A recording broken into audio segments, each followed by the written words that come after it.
Akhirnya kita ngobrol-ngobrol di sana, ceritain, kata Pak Ahok apaan? Itu orang-orang yang datang ke DPR itu bukan warga Kampung Pulo. Saya orang warga Kampung Ya, Pulo. semakin seru Jadi dan ada semakin benar, asik ada perbincangan kita pada malam hari ini, benar. pemirsa. Dan kami coba hadirkan ke hadapan Anda, ini adalah wilayah-wilayah yang menurut rencana akan direlokasi oleh Pemprov DKI Jakarta. Dan kita juga akan lihat berapa sebenarnya jumlah kepala keluarga yang harus menjadi korban relokasi atau korban penggusuran dari Pemprov DKI Jakarta. Kami hadirkan datanya ke hadapan Anda.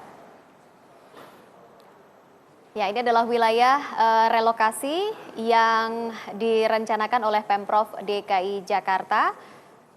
Kita lihat dari Bantaran Waduk Pluit, kemudian Bantaran Waduk Riario, Bantaran Kali Sentiong, Bantaran Kali Mampang, Bantaran Kali Mukefart, begitu, Bantaran Kali Sekertari, dan yang terakhir adalah Bantaran Kali Apuran di Kapuk.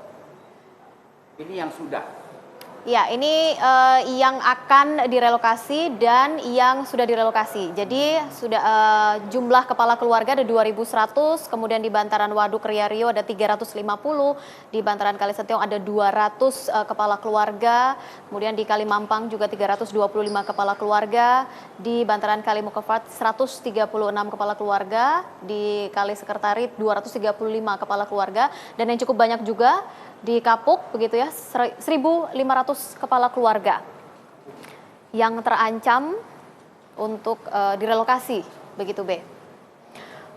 Pak Nirwono Yoga, tanggapan Anda apakah memang sedemikian perlunya untuk dilakukan relokasi dalam waktu cepat? Ya, kalau kita melihat yang dikatakan Pak Olil tadi dalam Perda nomor 1 tahun 2014, ya, tentang rencana detail tata ruang DKI Jakarta 2030 ya, kita akan melihat rencana normalisasi besar-besaran oleh Pemprov DKI sebenarnya. ya.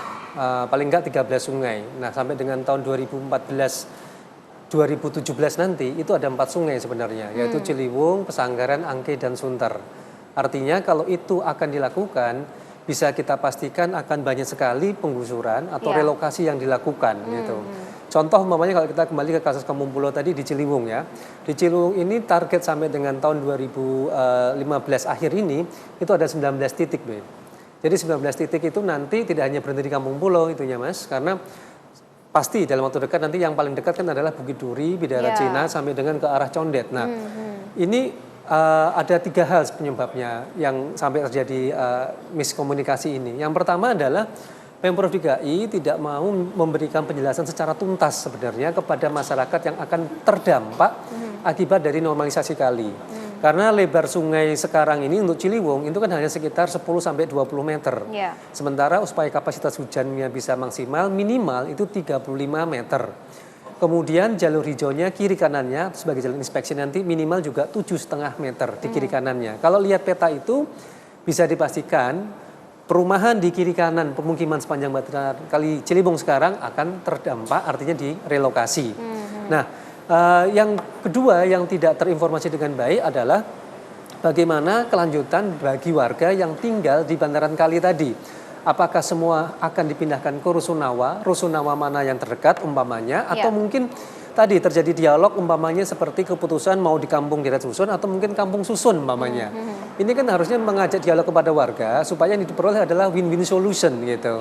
Jadi antara pemerintah juga bisa menormalisasi kali, tetapi juga warga tidak mengalami masalah di kemudian hari. Karena kan kita bicara tidak hanya sekedar pindah dari Bantaran Kali ke Rusunawa, itu kita mengalami namanya rekayasa sosial itu, Mbak. Rekayasa sosial ini kalau tidak ditangani dengan baik, ini justru akan mempunyai dampak sosial lagi di kemudian hari. Nah, yang ketiga yang paling penting juga yaitu kepastian hukum sebenarnya.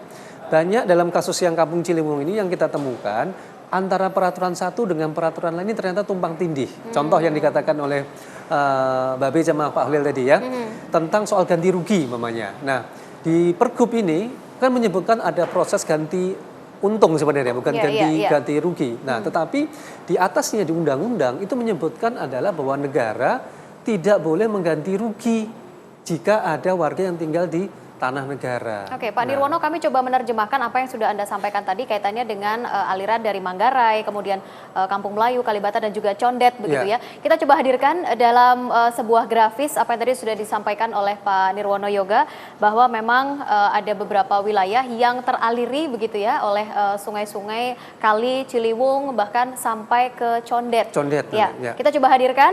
Ini mungkin untuk wilayah Manggarai, nanti mungkin bisa dibantu dari Pak Nirwono Yoga Ya. untuk menjelaskan begitu ya. Ya. Dari wilayah Manggarai, ya kami tampilkan di hadapan Anda untuk wilayah Manggarai. Pak Nirwono, ini adalah wilayah yang Manggarai sampai dengan Kampung Melayu. Iya, betul, betul. Ya. Kalau kita perhatikan, ini kan kita tahu pasti bahwa antara pintu air di Manggarai sampai Kampung Melayu, ini kan kiri kanannya sangat padat pemukiman penduduk.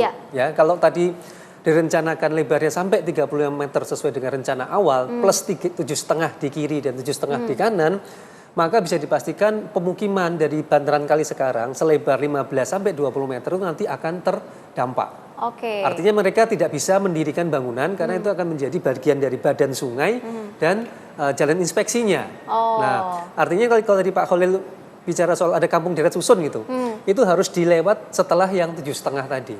Setelah ya? Setelah, jadi kan supaya tidak terdampak? Tidak terdampak. Ya, nah, itu yang dari ini. Nah, persoalan berikutnya adalah kalau kita perhatikan tadi, aliran sungai tadi ini kan pada musim hujan, debit airnya menjadi tinggi. Gitu ya. Nah, otomatis kiri kanannya untuk menampung luapan air sungai tidak dianjurkan ada pemukiman, tapi agak mundur sedikit.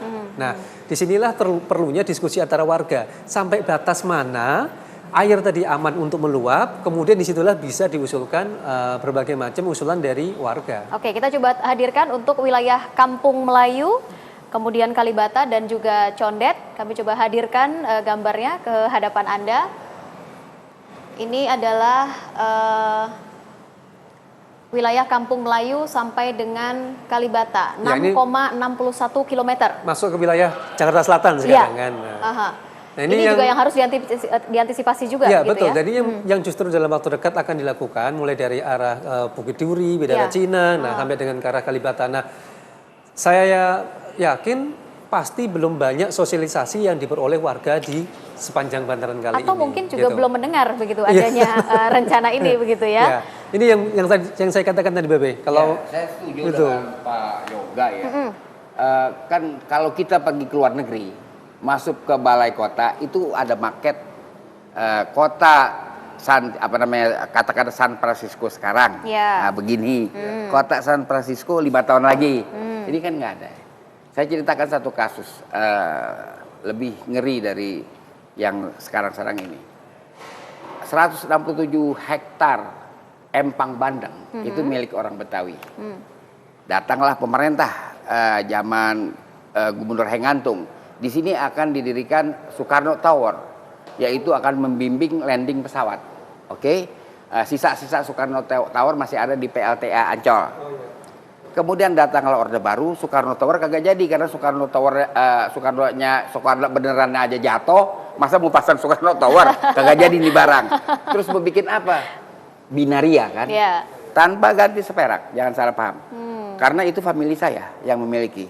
Bahkan bandeng yang terakhir pun tidak boleh diambil. Oke? Sekarang kita tanya, apakah bangunan-bangunan di Taman Jaya Ancol itu punya IMB? Karena kan harus punya IMB, harus ada riwayat tanah. Nah, jadi untuk fairnya harus juga dibongkar lagi cerita Empang Ancol itu 167 hektar, yang sedikit. Kemudian Pondok Indah di Lempengan Toy R Us itu kan bangunannya semuanya terkesan sementara.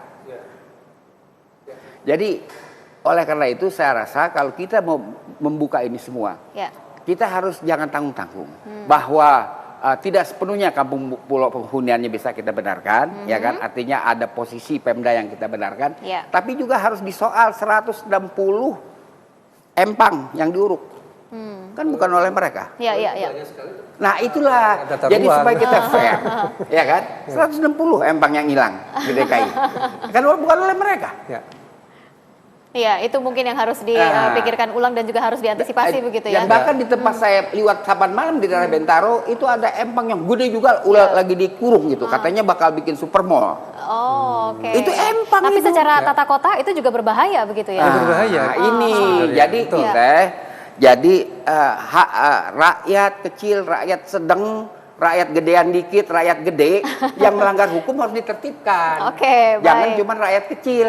Iya. Gitu loh Tapi maksudnya. ngomong-ngomong wilayah Babe masih aman ya Be ya dari gusuran ya? Kalau saya kagak digusur, cuma kan yang menjadi bimbangan saya karena di jalan pulang itu waduk yang buat bakal resapan air Iya. itu udah dikasih tembok, katanya ada developer mau bikin super mall. Lah saya mau pulang lewat mana kalau itu jadi super mall? Oke, baik. Nanti kita lanjutkan lagi ya Be ya obrolannya ya. Kekhawatiran seorang Babe Ridwan Saidi. Pemirsa Anda jangan kemana-mana, Talk To Anya segera kembali sesaat lagi.